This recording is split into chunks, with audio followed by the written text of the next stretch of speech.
KSA Radio, where you are family. I'm Rian, and I'm talking to Bianca today about software developing. Hi, Rian. Hi, Bianca. I must honestly confess here, for me, the difference between software and hardware is you rub the one thing and it changes, and so software becomes hardware. What is software? Okay, software is a very complicated set of code that is authored over an extensive period of time and compiled into a EXE or a DLL, what we call it, and that would then execute on the machine and give you some actions like user inputs and pressing buttons and hearing sounds and all those kind of things. But it's basically a conversation with a computer. So the art of developing software is something that you can't just pick up overnight. It is something that you work very hard and very long at before you kind of good at it. And by extension, if you want to be really good at it, you have to work at it for a really long time. How difficult was it to get into the industry? Impossible. People always complain and they say, I need a break. I need to get in somewhere. And IT is just the same. Software development is just the same. You need a break. Someone needs to get up and say, okay, fine, I'm going to give you a chance and see what you can do. And by that moment in time, you have to be ready. So, a life spent in preparation might be just enough to get into IT. You run your own company. You At the do your own moment, thing. yes, yeah. Okay, Yeah. I want to get you that because I think there's a unique side to this whole thing for me, and it's not Yeah. something that happens every day. Okay. You are a transgendered woman, That's right. so discrimination. Have you ever had that happening to you Yeah. in this industry? Yeah, definitely. When I came out, it's been really difficult since then. I had a family, I had a wife and three children, and a supportive father and mother, and I had a career. I was working at the bank. I was going to the office in Sandton, getting on the train at 6:30 in the morning from Pretoria through to Sandton and then back, and it was grand until people lost their faith. And in software development, faith, I think, is a big thing, because we're dealing with something that could very easily be, like you just said, underestimated and undervalued. So in that situation, it was difficult to maintain a facade of knowledge and of passion and of capability while people are asking questions about my personality and my identity, and am I gay or not, do I like guys or do I like girls, they just What does it matter at the end I of the know, yeah, day? but with business, it becomes such a big problem. I see that we're sitting in the office of a hypnotherapist, and that's quite interesting because in business, we deal with personalities very similar to a psychopath, and the business will basically. I don't want to swear on radio, but You do you can do you you can say in? fuck. Okay, so the business will fuck you over as a developer, or as any kind of resource, basically, and any customer or whatever, just to make money, and that's all the business wants. So when you come into work a situation with a personal situation like being transgender and now coming out for the first time and having to deal with your family leaving you by the wayside and not having support, and having to physically live on the street a few nights in a row, people just don't have the kind of speed, especially when you're walking in as a contractor, in a banking situation. Everybody's wearing suits and ties, and all of a sudden I'm wearing lipstick and makeup, and a dress, and it became hard. And I ended up working from home for quite a period of time. And what then happened was I started becoming the workaholic that I feared I should never become, because I felt, okay, now I'm a trans woman. I've put myself back so many years because now I can't stand up there. I don't have male privilege anymore. I can't threaten people with my big muscles anymore. I actually have to produce some code or some working software. So I ended up working 10 hours instead of 8 hours. And working from home, I ended up working more physical hours than I would have in the office. And eventually I developed a tennis elbow from moving my hand between the mouse and the keyboard back and forth the Oh. whole time. So, and I burned out. I physically couldn't cope anymore. And it was so sad that I ended up on my own by myself all alone, and there was no one to actually catch me and say, you know what, is your arm okay? Can we take you to the doctor? Can you go and get an injection? Do you want to take a few days off? It was like everybody just threw their hands up and said, you know what, we're going to leave you for dead. And that's basically how I started bonsai again, because I realized I have to change the way I do things. As a trans person, as a woman in IT, I'm not going to survive because I can't compete with anybody in the industry based on hours anymore. You know, I've got a life, I've got to look after myself, I've got to go and buy makeup that I have to put on for 2 hours in the morning sometimes, you know. So I've got different needs now. So I had to change the way I do things. And that's really what the business is about. Is I changed the way I think about work, and I changed the way I think about interactions with people. And I changed the way I write software and produce it and enable other people to use it. What kind of software do you write? I think that the previous time we spoke, you Yeah. mentioned something about an app. Yeah. So my software journey has been something that's changed over time. I mean, every would-be developer starts off as a little child, as a young person, and most of us kind of want to write a virus. You know, we want to write something that's going to live, something that's going to, you know, affect, and everybody's going to see it. And that idea continued then into websites, and I started writing websites, and I started writing interactions for people in business. You know, it went down so far as to writing financial planners on the internet, based on Excel spreadsheets that actuaries would hand me from institutions like Alexander Forbes. And it became a passion for me to kind of put something in front of a user to gain information from that user. And when I lost everything, basically, I figured, you know what, I do have my experience still with me. I do have my journey and my progression as software developer, which the term software developer is something that I use interchangeably with programmer, someone that writes code specifically to be able to reuse it and execute it on multiple platforms. Really, that's what a software developer means to me. And I found about 10 years ago, I started with mobile development, and it was such a passion. I just couldn't put the mobile phone down. And I figured, you know, this has to be the future. It has to be the way that people are going to interact and the way that people's going to consume software in the future. I mean, I'm talking back now, 10 years back, the first Titan 2 phones only came out. Windows Mobile was the only thing really that you could do anything with. And we wrote some really impressive software on Windows Mobile 15 years ago, yeah. And, you know, it ended up in a situation where I brought everything together, and I realized that we as a software development community has an opportunity to change the way we think and interact with business. Because if you think about it, every other major group of employees has representatives, like a union and, you know, Basic Employment Act and so forth. But it's like software developers somewhere falling through the cracks. And there's no representation, there's no kind of union for software developers, and they also don't want to get involved. You know, we're not political kind of people. We want to sit in the office and write code, but we get abused in the office. And I figured, you know what, if I can write a piece of code that I can rely on to produce working software instead of experimental software. And What's the difference between the two?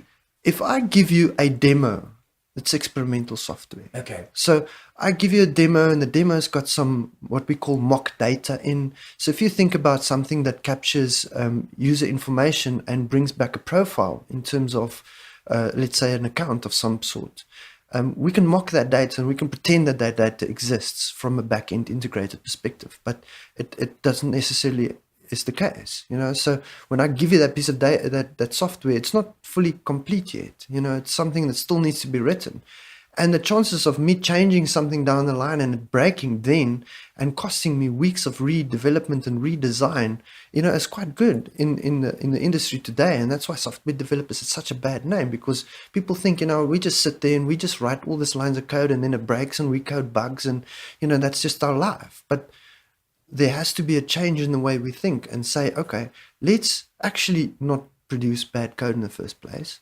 Let's put down a piece of software that I can demo and put down and say, this piece of software as it is shows you exactly what it can do, and to that point it's complete. And that's a workable piece of software then. Do you study to become a software developer? Yeah, I think the gross amount of studying that you have to do is substantial. I started at the age of 9, and my father basically gave me his university level programming manual. It was, I think, at that moment in time, it was 680 pages full of code. Yeah, and that's where I started at 9 years old. And he didn't teach me much. I just basically went through the book and I taught myself. And I did that with every other language subsequent to the first one I did was First Turbo Pascal. And since then, I think I've gone through, yes, must be 15, 16 different languages by now. Okay, so there's languages as well. Okay, I think you're Yeah, talking to a very yeah, ignorant, yeah. dumb person. Yeah. So what are we talking about when we say We're talking languages? about expression. So you have to express yourself to the computer, to the cell phone, to whatever platform you're targeting. You have to express yourself. And you have to basically tell the machine step by step what to do and what to expect. So it involves a very complex formatation of if statements and case statements and while loops and for loops and for each loops. And it's basically a structural representation of a logic set of steps that you want to execute. An algorithm, basically. People sometimes talk about algorithms. That's the nice word for a step-by-step execution of something. Yeah, you're in the process of when you take the loops, and for me, a loop is an IDJ, so it's like repeating the same thing over and over. But you've worked on an app that is being launched, or you are going to launch, and it was all Yes. very exciting. Yes. Just give me a little bit, Okay. tiny bit of So, background. so Bonsai basically right now is a methodology that provides a mobile software developer targeting iOS and Android. Those are languages. So iOS and Android and Windows are the end platforms, the mobile platforms that we target. Okay. So you get your Windows mobile phone, you get your Android phone, and then you get your iOS phone. Okay? Okay, iOS would be BlackBerry. No, BlackBerry is off the charts by now. Oh, God. But It shows you how behind times I am. iPhone. Is that iOS? That's iPhone. Okay. iPhone is iOS. Android is your sorry, not your Nokia's, your Samsungs and those kind of things. Those are the Android phones. And then you get your Windows phones, which is the Nokia's. Okay, so we're getting back to Bonsai. So what? Yeah. So Bonsai basically takes all the architectural knowledge that I've gained in the last 20 odd years in the industry, and it brings it together with the help of some smart templating code that I've been working on. And it generates physical complete sets of executing application code that can be launched directly onto the App Store. So the end game for me, and I'm not far away, is that there is an app on your phone that you download on your phone, and you fill in a couple of details like the name of your app and so forth, and hit a button and basically find your app in the App Store. Okay. Yeah. So In a if day I or want two. to make an app for me as a DJ, then Yeah. I'll Yeah, be we can start the basics for that. But yes, bearing in mind, software development is just never going to be cheap. Unfortunately, it's a very expensive thing. And another thing that Bonsai now also brings to the table is it's reduced the cost. Because I can now more effectively write pieces of code and reuse pieces of code that generates full sets of functionality that I don't have to test again. I don't have to look at again. I know they work. And hence you're just paying for something that's already been written and already functional. And then you just pay for your little piece that you basically use to make it look nice. Put your own pictures up there and whatever. We're going to charge you for that. But you're basically going to get an app that someone would probably charge you in excess of $500,000 to R1,000,000 for over a period of 6 to 8 months, in less than 2 months, and with the capability of change and growth without limit. You still work for yourself. Yeah. Downfalls, pitfalls. Have you created that balance? Because I know for a fact, it's very easy to. It's taken me 8 months of joblessness and a great idea that I had to sell. I had to be able to sell my business, and And I think that's just the key factor in the failure of most businesses, startups anyway, is that selling. How do you sell as a business owner? How do you go out and sell your business, as well as put food on the table? I mean, I had to get up at 5 again this morning, and I had to work until 11 and get ready to come here. You know. And you look gorgeous, by the way. I'm going to Thank post you. pictures and show everybody. Yeah. You know, Yeah. is it difficult being a woman and doing software developing? Yeah, I think it is. As an employee, as a woman, it's difficult because, we are more intuitive, and we are more expressionate and more passionate. I think the capacity for passion is bigger, mostly from what I've experienced anyway. And I've seen both sides. But be that as it may, as a woman, I feel that people look at women and think, okay, this person is now too emotional. This person is now making a big scene out of nothing, type of thing. Where I would rather say, you know what, when I get excited, when I show myself as a business now, I can present myself and I can be flamboyant and I can dress pretty and I can say, here's the code and everything's flashy. But as an employee where someone wants me to fit in and, not rock the boat too much, it doesn't work anymore. I can't work for the bank anymore. I can't go and sit in the office 9 to 5. It doesn't work. I can't. And I think many women find that, our lives needs to be more flexible and our lives needs to be more accessible during office hours. Because you go to the office and you're stuck and you can't pick up your phone, you can't talk to anybody, and you feel guilty for having a cup of coffee because you know your boss is watching you. But again, this is something that I'm trying to address with Bonsai. As an employee, you basically become the owner of your own business.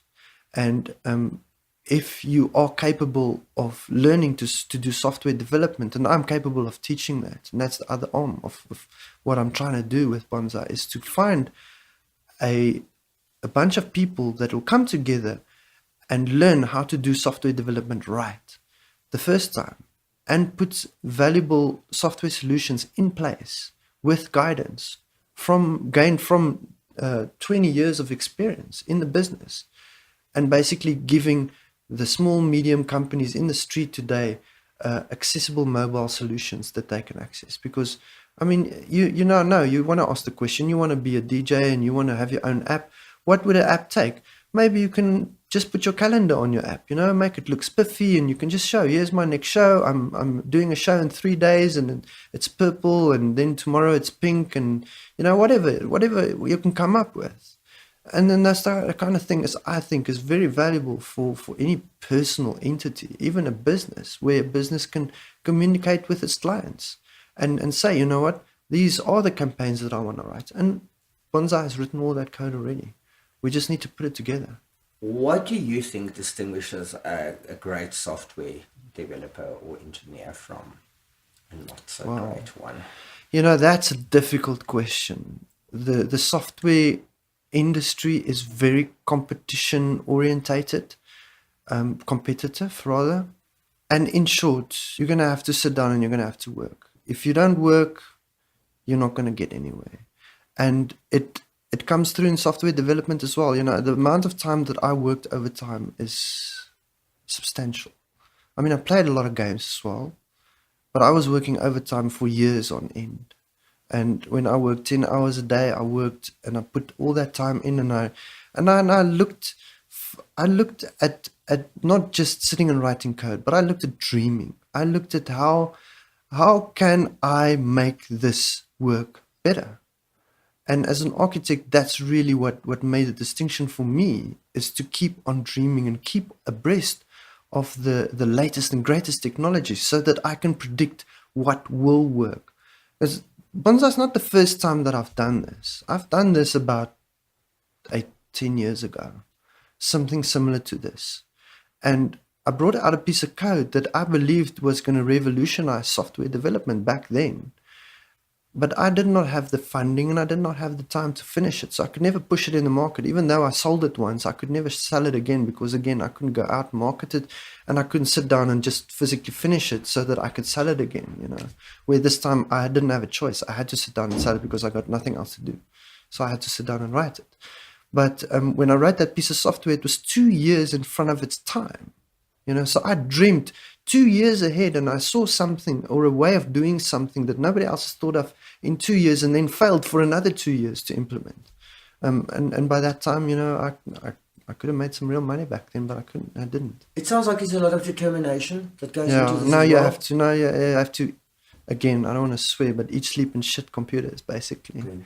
Yeah, You've got a passion for computers. I do actually. I can see it. Yeah. I think my last two questions that I want to go in here with is, if needed, how would you go about designing scalable applications? Well, first of all, you've got to think of your reuse.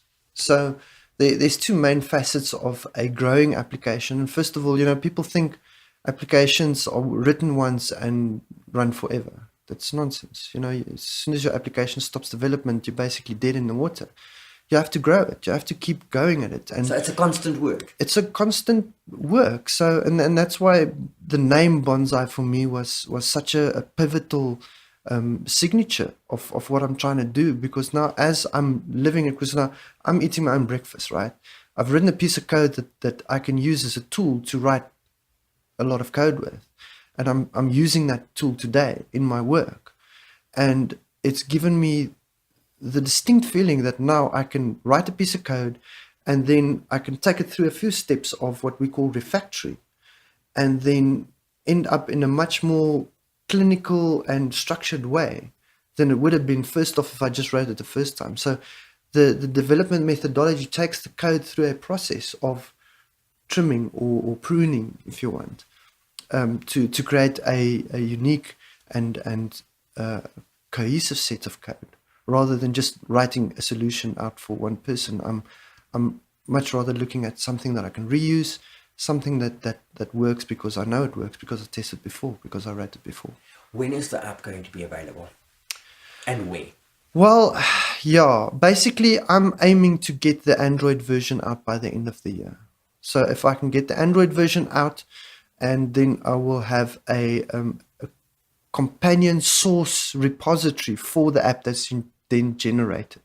So from a development perspective, as a developer, you'll come in, you'll download the app on your mobile cell phone on Android, and it'll give you the options that you need to fill in. You hit the button, you register whatever needs to happen, and you go in and you fill in your screen names, and maybe you can even, at some stage later, I want to enable you to upload the physical XAML files, which is the presentation layers. What colors your text boxes are and those kind of things. Where you can physically upload them from your mobile device. So you can physically code them if you want to. The code's really simple, basically, from a XAML perspective. And once you've uploaded that, then your app will be available within the next few days within the store, as it goes through the process in the back end of doing all the compilations and generations and everything. And you'll have your baseline app with the source code that you can basically give any developer and say, you know what, I need another 20 hours on my app. Please finish it up for me. Now, anybody listens to this and they kind of go, oh my God, I want to get hold of her. Where can I get hold of you? Are you on Facebook? Yeah, so I'm on Facebook, but my main contact vector for the business is LinkedIn. LinkedIn. Yeah, Okay. so Bianca Minnar on LinkedIn, you'll find me if you just type in my name on Google, Bianca Minnar, with 2 N's and 2 A's. Find me on LinkedIn, connect with me there, and you can also reach me with my Gmail address, bminnar, MINNAR @gmail.com. Yeah. And then how profitable is it to be a software developer? It's hard work, that we know. Yeah, look, I would say it's very profitable, but it's a trade. It's not a get rich quick scheme. If you're looking for a big break, rather try your hand at authoring, I'd say. If you've got a serious passion and you really want to write software for the machine and make machine code run up and down and give you funky stuff, then you can become a software developer. But otherwise, I would suggest that you steer clear. But for the ones who want to do it, I'm willing to learn, willing to teach. I want to teach. I've written a couple of documents already. Teaching people how to use bonsai is basically my primary focus. So anybody who's really interested, just send me a mail. Let's see if we can set the thing up on your machine and get you up and running. And I believe that there should be, you know, just off the bat, from a bunch of people out of university or even out of school, let's say 1,000 people finishes matric, at least 20 of those 1,000 people can become real good developers. And bonsai will offer that opportunity to become a production grade developer basically in 2 weeks. Yeah, Wow. yeah, yeah, Okay. People should then get in touch with you, I think. yeah. Awesome. So, Bianca, thank you so much for your time. Thank It's you, been great Rian. having you on the show, Thank and I'm you. sure I'm going to have you back because there's still, I've just realized something. There's a reason why I'm behind microphones and things. Yeah, If I should try this, I'm going to yeah. be one of those people that rather stick to this stuff. Guys, are ready with your family? I'm Rian, and it was Bianca Menard talking to us all about software developing this morning. Stay streaming.